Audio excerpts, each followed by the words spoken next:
ಆಕಾಶವಾಣಿ ವಾರ್ತೆಗಳು ಓದುತ್ತಿರುವವರು ರೇಖಾ ನಾಯ್ಕರ್. ಮುಖ್ಯಾಂಶಗಳು: ದೇಶದ ಸಮಾಜ ಸುಧಾರಕ ಪರಂಪರೆ ಗೌರವಿಸುವುದು ಪ್ರತಿಯೊಬ್ಬ ನಾಗರಿಕರ ಕರ್ತವ್ಯ. ಉಪರಾಷ್ಟ್ರಪತಿ ಸಿಪಿ ರಾಧಾಕೃಷ್ಣನ್. ಸ್ಪೇನ್, ಬೆಲ್ಜಿಯಂ, ಫಿನ್ಲೆಂಡ್ಗಳಿಗೆ ಈ ವಾರ ಕೇಂದ್ರ ಸಚಿವ ಪಿಯೂಷ್ ಗೋಯಲ್ ನೇತೃತ್ವದಲ್ಲಿ ಭಾರತೀಯ ಉದ್ಯಮಿಗಳ ನಿಯೋಗ ಭೇಟಿ. ಸಕಲ ಸರ್ಕಾರಿ ಗೌರವಗಳೊಂದಿಗೆ ಖ್ಯಾತ ಗಾಯಕಿ ಎಸ್ ಜಾನಕಿ ಅಂತ್ಯ ಸಂಸ್ಕಾರ. ಲಂಡನ್ನಲ್ಲಿ ಭಾರತ ಇಂಗ್ಲೆಂಡ್ ನಡುವಿನ ವನಿತೆಯರ ಟೆಸ್ಟ್ ಕ್ರಿಕೆಟ್ನ 3ನೇ ದಿನದಾಟ ಪ್ರಗತಿಯಲ್ಲಿ. ವಾರ್ತೆಗಳ ವಿವರ. ದೇಶದ ಸಮಾಜ ಸುಧಾರಕರ ಮಹಾನ್ ಪರಂಪರೆಯನ್ನು ಗೌರವಿಸುವುದು ಪ್ರತಿಯೊಬ್ಬ ನಾಗರಿಕನ ಕರ್ತವ್ಯವಾಗಿದೆ ಎಂದು ಉಪರಾಷ್ಟ್ರಪತಿ ಸಿಪಿ ರಾಧಾಕೃಷ್ಣನ್ ಹೇಳಿದ್ದಾರೆ.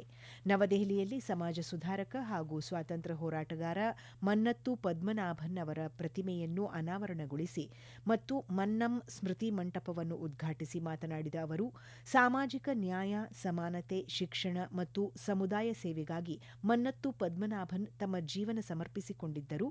ಅವರು ಆದರ್ಶಗಳ ನಿರಂತರ ಸ್ಫೂರ್ತಿದಾಯಕ ಎಂದರು. ಸಮಾಜ ಸುಧಾರಣೆಯ ಪರಿಕಲ್ಪನೆಯು ಅಷ್ಟಾಗಿ ಪ್ರಚಲಿತದಲ್ಲಿಲ್ಲದ ಕಾಲಘಟ್ಟದಲ್ಲಿ ಮನ್ನತ್ತು ಪದ್ಮನಾಭನ್ ಸಮಾಜ ಸೇವೆಗೆ ಮುಂದಾದರು. ಮಹಾತ್ಮ ಗಾಂಧೀಜಿಯವರೊಂದಿಗೆ ವಂಚಿತರ ಪರವಾಗಿ ಧ್ವನಿ ಎತ್ತುವಲ್ಲಿ ಪ್ರಮುಖ ಪಾತ್ರ ವಹಿಸಿದ್ದರು ಎಂದು ಉಪರಾಷ್ಟ್ರಪತಿ ಸ್ಮರಿಸಿದ್ದಾರೆ. ಮನ್ನಂ ಸ್ಮೃತಿ ಮಂಟಪದ ಲೋಕಾರ್ಪಣೆಯು ಕೇವಲ ಒಂದು ಕಟ್ಟಡದ ಉದ್ಘಾಟನೆಯಲ್ಲ, ಬದಲಿಗೆ ಶಾಶ್ವತ ಪರಂಪರೆಯ ಪ್ರತಿಷ್ಠಾಪನೆಯಾಗಿದೆ ಎಂದು ಹೇಳಿದ ಅವರು, ಈ ಸ್ಮೃತಿ ಮಂಟಪದ ಮೂಲಕ ದೇಶವು ತನ್ನ ಶ್ರೇಷ್ಠ ಸಮಾಜ ಸುಧಾರಕರಲ್ಲಿ ಒಬ್ಬರಿಗೆ ಗೌರವ ನಮನ ಸಲ್ಲಿಸುತ್ತಿದೆ ಎಂದರು. ಕೇಂದ್ರ ವಾಣಿಜ್ಯ ಮತ್ತು ಕೈಗಾರಿಕಾ ಸಚಿವ ಪಿಯೂಷ್ ಗೋಯಲ್ ಅವರು ಉನ್ನತ ಮಟ್ಟದ ಭಾರತೀಯ ಉದ್ಯಮಿಗಳ ನಿಯೋಗದೊಂದಿಗೆ ನಾಳೆಯಿಂದ ಈ ತಿಂಗಳ 17ರವರೆಗೆ ಸ್ಪೇನ್, ಬೆಲ್ಜಿಯಂ ಮತ್ತು ಫಿನ್ಲೆಂಡ್ ದೇಶಗಳಿಗೆ ಭೇಟಿ ನೀಡಲಿದ್ದಾರೆ.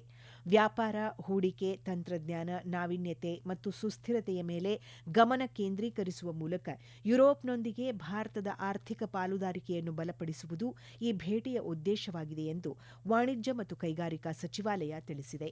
ಪ್ರವಾಸದ ಮೊದಲ ಚರಣದಲ್ಲಿ ಅವರು ನಾಳೆ ಸ್ಪೇನ್ನಲ್ಲಿ ಉದ್ಯಮಿಗಳ ದುಂಡು ಮೇಜಿನ ಸಭೆಯಲ್ಲಿ ಭಾಗವಹಿಸಲಿದ್ದಾರೆ. ಈ ಸಭೆಯು ನವೀಕರಿಸಬಹುದಾದ ಇಂಧನ, ರೈಲ್ವೆ, ಕೃತಕ ಬುದ್ಧಿಮತ್ತೆ, ಸೆಮಿಕಂಡಕ್ಟರ್ಗಳು, ಆಹಾರ ಸಂಸ್ಕರಣೆ ಮತ್ತು ಪ್ರವಾಸೋದ್ಯಮ ಕ್ಷೇತ್ರದಲ್ಲಿನ ಅವಕಾಶಗಳನ್ನು ಅನ್ವೇಷಿಸಲು ಉಭಯ ದೇಶಗಳ ಕೈಗಾರಿಕಾ ಮುಖಂಡರನ್ನು ಒಂದುಗೂಡಿಸಲಿದೆ. ನಂತರ ಈ ತಿಂಗಳ 14 ಮತ್ತು 15ರಂದು ಬೆಲ್ಜಿಯಂಗೆ ಭೇಟಿ ನೀಡಲಿರುವ ನಿಯೋಗ ಅಲ್ಲಿ ನಡೆಯಲಿರುವ ಸಭೆಯಲ್ಲಿ ವಿದೇಶಿ ಹೂಡಿಕೆ, ವ್ಯಾಪಾರ ಸರಳೀಕರಣ, ಸುಸ್ಥಿರ ತಂತ್ರಜ್ಞಾನಗಳು ಮತ್ತು ಪೂರೈಕೆ ಸರಪಳಿಗಳ ಚೇತರಿಕೆ ಕುರಿತು ಚರ್ಚೆ ನಡೆಸಲಿದೆ. ಈ ತಿಂಗಳ 16 ಮತ್ತು 17ರಂದು ಫಿನ್ಲೆಂಡ್ ಭೇಟಿ ಸಂದರ್ಭದಲ್ಲಿ ದೂರಸಂಪರ್ಕ, ಸುಧಾರಿತ ಉತ್ಪಾದನೆ, ಶುದ್ಧ ಇಂಧನ ಮೊದಲಾದ ವಲಯಗಳಲ್ಲಿ ಸಹಯೋಗವನ್ನು ಅನ್ವೇಷಿಸಲು ವಿವಿಧ ಕಂಪನಿಗಳ ಸಂಶೋಧನಾ ಸಂಸ್ಥೆಗಳಿಗೆ ನಿಯೋಗ ಭೇಟಿ ನೀಡಲಿದೆ. ದೇಶಾದ್ಯಂತ ಸುಮಾರು 668 ಕೋಟಿ ರೂಪಾಯಿ ವೆಚ್ಚದ 7 ಉದ್ಯೋಗಿಗಳ ರಾಜ್ಯ ವಿಮಾ ಇಎಸ್ಐ ಆರೋಗ್ಯ ರಕ್ಷಣಾ ಯೋಜನೆಗಳನ್ನು ಮಂಗಳವಾರ ಕೇಂದ್ರ ಕಾರ್ಮಿಕ ಹಾಗೂ ಉದ್ಯೋಗ ಸಚಿವ ಡಾ ಮನ್ಸುಖ್ ಮಾಂಡವಿಯಾ ಉದ್ಘಾಟಿಸಲಿದ್ದಾರೆ. ತೆಲಂಗಾಣದ ಸನಾತ್ನಗರ್, ಅಸ್ಸಾಂನ ಬೆಲ್ಟೋಲಾ, ತಮಿಳುನಾಡಿನ ಶ್ರೀಪೆರಂಬದೂರು, ಆಂಧ್ರಪ್ರದೇಶದ ರಾಜಮಹೇಂದ್ರವರ್ಮಂ, ಗುಜರಾತ್ನ ಸುರೇಂದ್ರನಗರ, ರಾಜಸ್ಥಾನದ ಕೋಟಾದಲ್ಲಿರುವ ಇಎಸ್ಐಸಿ ಆಸ್ಪತ್ರೆಗಳಲ್ಲಿ ವಿವಿಧ ಯೋಜನೆಗಳು ಈ ಪೈಕಿ ಸೇರಿವೆ. ಡಾ ಮಾಂಡವಿಯಾ ಅವರು ಸನಾತ್ ನಗರದ ಇಎಸ್ಐಸಿ ಆಸ್ಪತ್ರೆಯಲ್ಲಿ ಹೊಸ ಒಪಿಡಿ ಬ್ಲಾಕ್ ಅನ್ನು ಖುದ್ದಾಗಿ ಉದ್ಘಾಟಿಸಲಿದ್ದು, ಉಳಿದ 6 ಯೋಜನೆಗಳನ್ನು ವರ್ಚುವಲ್ ಮಾದರಿಯಲ್ಲಿ ಉದ್ಘಾಟಿಸಲಿದ್ದಾರೆ ಎಂದು ಕಾರ್ಮಿಕ ಮತ್ತು ಉದ್ಯೋಗ ಸಚಿವಾಲಯ ತಿಳಿಸಿದೆ.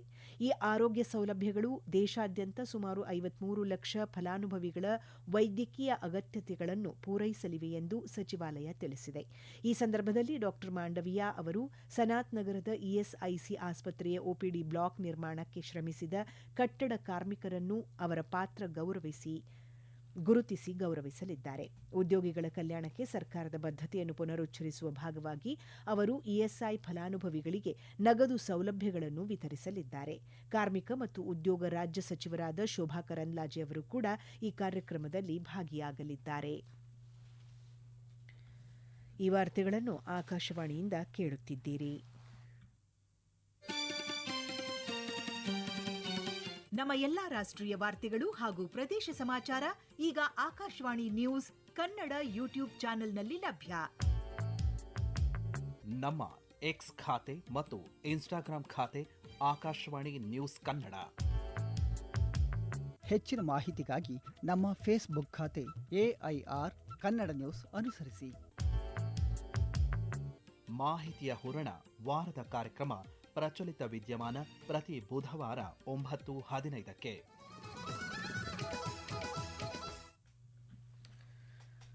ಖ್ಯಾತ ಹಿನ್ನೆಲೆ ಗಾಯಕಿ ಎಸ್ ಜಾನಕಿ ಅವರ ಪಾರ್ಥಿವ ಶರೀರದ ಅಂತ್ಯಕ್ರಿಯೆ ಇಂದು ಸಂಜೆ ಮೈಸೂರಿನ ಕಣಿಯನಹುಂಡಿಯ ಅವರ ತೋಟದ ಮನೆಯಲ್ಲಿ ಧಾರ್ಮಿಕ ವಿಧಿವಿಧಾನಗಳು ಸಕಲ ಸರ್ಕಾರಿ ಗೌರವಗಳೊಂದಿಗೆ ನೆರವೇರಿತು. ಅವರ ಮೊಮ್ಮಗಳು ಅಪ್ಸರಾ ಚಿತೆಗೆ ಅಗ್ನಿಸ್ಪರ್ಶ ಮಾಡಿದರು. ಮೈಸೂರು ಜಿಲ್ಲಾ ಉಸ್ತುವಾರಿ ಸಚಿವ ಡಾ ಯತೀಂದ್ರ ಸಿದ್ದರಾಮಯ್ಯ, ಶಾಸಕರಾದ ಟಿಎಸ್ ಶ್ರೀವತ್ಸ, ಅನಿಲ್ ಚಿಕ್ಕಮಾದು, ಸಂಗೀತ ನಿರ್ದೇಶಕ ಹಂಸಲೇಖ, ನಟಿಯರಾದ ಜೈಮಾಲಾ, ಭಾರತಿ ವಿಷ್ಣುವರ್ಧನ್, ನಿರ್ಮಾಪಕ ರಾಕ್ಲೈನ್ ವೆಂಕಟೇಶ್ ಸೇರಿದಂತೆ ಗಣ್ಯರು, ಅಭಿಮಾನಿಗಳು ಅಂತಿಮ ನಮನ ಸಲ್ಲಿಸಿದರು. ವಯೋಸಹಜ ಅನಾರೋಗ್ಯದಿಂದ ನಿನ್ನೆ ನಿಧನರಾದ 88 ವರ್ಷದ ಎಸ್ ಜಾನಕಿ ಅವರ ಪಾರ್ಥಿವ ಶರೀರದ ಅಂತಿಮ ದರ್ಶನಕ್ಕೆ ಮೈಸೂರಿನ ಮಹಾರಾಜ ಕಾಲೇಜಿನಲ್ಲಿ ಇಂದು ವ್ಯವಸ್ಥೆ ಮಾಡಲಾಗಿತ್ತು. ಸುಮಾರು 7 ಗಂಟೆಗಳ ಕಾಲ ಪಾರ್ಥಿವ ಶರೀರವನ್ನು ಸಾರ್ವಜನಿಕ ದರ್ಶನಕ್ಕೆ ಇರಿಸಲಾಗಿತ್ತು. ರಾಜಕೀಯ ಮುಖಂಡರು, ಕನ್ನಡ, ಮಲಯಾಳಂ, ತಮಿಳು ಚಿತ್ರರಂಗದ ಕಲಾವಿದರು, ಸಂಗೀತ ನಿರ್ದೇಶಕರು, ನಿರ್ಮಾಪಕರು ಸೇರಿದಂತೆ ಗಣ್ಯರು ಅಂತಿಮ ದರ್ಶನ ಪಡೆದು ತೀವ್ರ ಸಂತಾಪ ಸೂಚಿಸಿದರು. ಮೈಸೂರು ಮಾತ್ರವಲ್ಲದೆ ರಾಜ್ಯದ ವಿವಿಧ ಭಾಗಗಳ ಹಾಗೂ ನೆರೆಯ ರಾಜ್ಯಗಳಿಂದಲೂ ಅಪಾರ ಸಂಖ್ಯೆಯ ಅಭಿಮಾನಿಗಳು ಅಂತಿಮ ದರ್ಶನ ಪಡೆದರು. ಎಸ್ ಜಾನಕಿಯವರು 6 ದಶಕಗಳಿಗೂ ಹೆಚ್ಚು ಕಾಲ ತಮ್ಮ ವೃತ್ತಿ ಜೀವನದಲ್ಲಿ ಕನ್ನಡ, ತಮಿಳು, ತೆಲುಗು, ಮಲಯಾಳಂ ಮತ್ತು ಹಿಂದಿ ಸೇರಿದಂತೆ 17ಕ್ಕೂ ಹೆಚ್ಚು ಭಾಷೆಗಳಲ್ಲಿ ಸುಮಾರು 48,000ಕ್ಕೂ ಅಧಿಕ ಹಾಡುಗಳನ್ನು ಹಾಡಿದ್ದಾರೆ. ನಿರ್ಮಾಣ ವಲಯದಲ್ಲಿ ಪರಿಸರ ಸ್ನೇಹಿ ತಂತ್ರಜ್ಞಾನವನ್ನು ಅಳವಡಿಸಿಕೊಳ್ಳುವ ಅಗತ್ಯವನ್ನು ಕೇಂದ್ರ ವಸತಿ ಮತ್ತು ನಗರ ವ್ಯವಹಾರಗಳ ಸಚಿವ ಮನೋಹರ್ ಲಾಲ್ ಒತ್ತಿ ಹೇಳಿದ್ದಾರೆ. ನವದೆಹಲಿಯಲ್ಲಿ ನಡೆದ ಕೇಂದ್ರ ಲೋಕೋಪಯೋಗಿ ಇಲಾಖೆಯ 172ನೇ ಸಂಸ್ಥಾಪನಾ ದಿನಾಚರಣೆ ಕಾರ್ಯಕ್ರಮದಲ್ಲಿ ಮಾತನಾಡಿದ ಸಚಿವರು, ಯಾವುದೇ ಕಟ್ಟಡ ಅಥವಾ ರಚನೆಯನ್ನು ನಿರ್ಮಿಸುವಾಗ ಅದರ ಬಾಳಿಕೆ ಮತ್ತು ಸದೃಢತೆಯೊಂದಿಗೆ ರಾಜಿ ಮಾಡಿಕೊಳ್ಳಬಾರದು ಎಂದು ಪ್ರತಿಪಾದಿಸಿದ್ದಾರೆ. ಇಲಾಖೆಯ ವಿಶ್ವಾಸಾರ್ಹತೆಯನ್ನು ಹೆಚ್ಚಿಸಲು ಸಂಪೂರ್ಣ ಪ್ರಾಮಾಣಿಕತೆ ಮತ್ತು ನೈತಿಕತೆಯಿಂದ ಕಾರ್ಯನಿರ್ವಹಿಸುವಂತೆ ಅವರು ಸಿಬ್ಬಂದಿಗೆ ಕರೆ ನೀಡಿದ್ದಾರೆ. ಇದೇ ಸಂದರ್ಭದಲ್ಲಿ ಕೇಂದ್ರ ಸಚಿವರು ಉತ್ತರ ಪ್ರದೇಶದ ಗಾಜಿಯಾಬಾದ್ನಲ್ಲಿರುವ ರಾಷ್ಟ್ರೀಯ ಲೋಕೋಪಯೋಗಿ ಮಂಡಳಿ ಕಟ್ಟಡಕ್ಕೆ ವರ್ಚುವಲ್ ಮಾದರಿಯಲ್ಲಿ ಶಂಕುಸ್ಥಾಪನೆ ನೆರವೇರಿಸಿದರು. ಕೇಂದ್ರ ಜಲಶಕ್ತಿ ಸಚಿವಾಲಯದ ಜಲಸಂಪನ್ಮೂಲ, ನದಿ ಅಭಿವೃದ್ಧಿ ಮತ್ತು ಗಂಗಾ ಪುನರುಜ್ಜೀವನ ಇಲಾಖೆ, ರಾಜ್ಯಗಳು ಮತ್ತು ಕೇಂದ್ರಾಡಳಿತ ಪ್ರದೇಶಗಳ ಜಲಸಂಪನ್ಮೂಲ ಇಲಾಖೆಗಳ ಹಿರಿಯ ಕಾರ್ಯದರ್ಶಿಗಳ ಅಖಿಲ ಭಾರತ ಸಮ್ಮೇಳನ ನಾಳೆ ನವದೆಹಲಿಯಲ್ಲಿ ನಡೆಯಲಿದೆ. ಕೇಂದ್ರ ಜಲಶಕ್ತಿ ಸಚಿವ ಸಿಆರ್ ಪಾಟೀಲ್ ಸಮ್ಮೇಳನದ ಅಧ್ಯಕ್ಷತೆ ವಹಿಸಲಿದ್ದು, ಜಲಶಕ್ತಿ ಸಚಿವಾಲಯದ ರಾಜ್ಯ ಸಚಿವ ರಾಜ್ಭೂಷಣ್ ಚೌಧರಿ, ಕಾರ್ಯದರ್ಶಿ ವಿಎಲ್ ಕಾಂತ್ ರಾವ್ ಸಹ ಅಧ್ಯಕ್ಷತೆ ವಹಿಸಲಿದ್ದಾರೆ. ಎಥನಾಲ್ ಮಿಶ್ರಿತ ಪೆಟ್ರೋಲ್ ಬಳಕೆಯಿಂದ ವಾಹನದ ಇಂಧನ ಟ್ಯಾಂಕ್ನಲ್ಲಿ ಸಮಸ್ಯೆ ಉಂಟಾಗಬಹುದು ಎಂದು ಸಾಮಾಜಿಕ ಜಾಲತಾಣಗಳಲ್ಲಿ ಹರಿದಾಡುತ್ತಿರುವ ಮಾಹಿತಿ ಸತ್ಯಕ್ಕೆ ದೂರವಾಗಿದೆ ಎಂದು ಕೇಂದ್ರ ವಾರ್ತಾ ಶಾಖೆಯ ಸತ್ಯ ಶೋಧನಾ ಘಟಕ ತಿಳಿಸಿದೆ. ತೈಲ ಮಾರುಕಟ್ಟೆ ಕಂಪನಿಗಳು ಪೂರೈಸುವ E20 ಇಂಧನವು ಭಾರತೀಯ ಮಾನಕ ಬ್ಯೂರೋ BIS ನಿಗದಿಪಡಿಸಿದ ಮಾನದಂಡಗಳಿಗೆ ಅನುಗುಣವಾಗಿದೆ ಎಂದು ಕೇಂದ್ರ ಪೆಟ್ರೋಲಿಯಂ ಮತ್ತು ನೈಸರ್ಗಿಕ ಅನಿಲ ಸಚಿವಾಲಯ ಸ್ಪಷ್ಟಪಡಿಸಿದೆ. ಎಥನಾಲ್ ಮತ್ತು ಪೆಟ್ರೋಲ್ ಸಂಪೂರ್ಣವಾಗಿ ಒಂದಕ್ಕೊಂದು ಬೆರೆಯುವಂತಹದ್ದಾಗಿದ್ದು, ನಿಗದಿತ ಮಾನದಂಡಗಳಿಗೆ ಅನುಗುಣವಾಗಿದ್ದಲ್ಲಿ ಅವು ಪ್ರತ್ಯೇಕಗೊಳ್ಳುವುದಿಲ್ಲ ಅಥವಾ ಪದರಗಳನ್ನು ರೂಪಿಸುವುದಿಲ್ಲ ಎಂದು ಸಚಿವಾಲಯ ಹೇಳಿದೆ. ಭಾರತದಲ್ಲಿ ಗುಣಮಟ್ಟದ ಮಾನದಂಡಗಳಿಗೆ ಅನುಗುಣವಾಗಿರುವ ಎಥನಾಲ್ ಮಿಶ್ರಿತ ಪೆಟ್ರೋಲ್ ಪೂರೈಸಲಾಗುವುದು ಮತ್ತು ಗ್ರಾಹಕರಿಗೆ ಲಭ್ಯವಾಗುವ ಮುನ್ನ ಕಠಿಣ ಪರೀಕ್ಷೆಗಳಿಗೆ ಒಳಪಡಿಸಲಾಗುವುದು ಎಂದು ಸಚಿವಾಲಯ ಭರವಸೆ ನೀಡಿದೆ. ಲಂಡನ್ನ ಲಾರ್ಡ್ಸ್ ಮೈದಾನದಲ್ಲಿ ಆತಿಥೇಯ ಇಂಗ್ಲೆಂಡ್ ಮತ್ತು ಭಾರತ ವನಿತೆಯರ ನಡುವೆ ಐತಿಹಾಸಿಕ ಏಕೈಕ ಟೆಸ್ಟ್ ಪಂದ್ಯದ 3ನೇ ದಿನದಾಟ ಪ್ರಗತಿಯಲ್ಲಿದೆ. ಇತ್ತೀಚಿನ ವರದಿ ಬಂದಾಗ ಪ್ರವಾಸಿ ಭಾರತ ತಂಡ ತನ್ನ 2ನೇ ಇನ್ನಿಂಗ್ಸ್ನಲ್ಲಿ 327 ರನ್ಗಳಿಗೆ 7 ವಿಕೆಟ್ ಕಳೆದುಕೊಂಡಿತ್ತು. ನಿನ್ನೆ ಇಂಗ್ಲೆಂಡ್ ತಂಡ ತನ್ನ ಮೊದಲ ಇನ್ನಿಂಗ್ಸ್ನಲ್ಲಿ 170 ರನ್ಗಳಿಗೆ ಎಲ್ಲಾ ವಿಕೆಟ್ ಕಳೆದುಕೊಂಡಿತ್ತು. ಇದಕ್ಕೂ ಮುನ್ನ ಭಾರತ ತನ್ನ ಮೊದಲ ಇನ್ನಿಂಗ್ಸ್ನಲ್ಲಿ 285 ರನ್ ಗಳಿಸಿತ್ತು.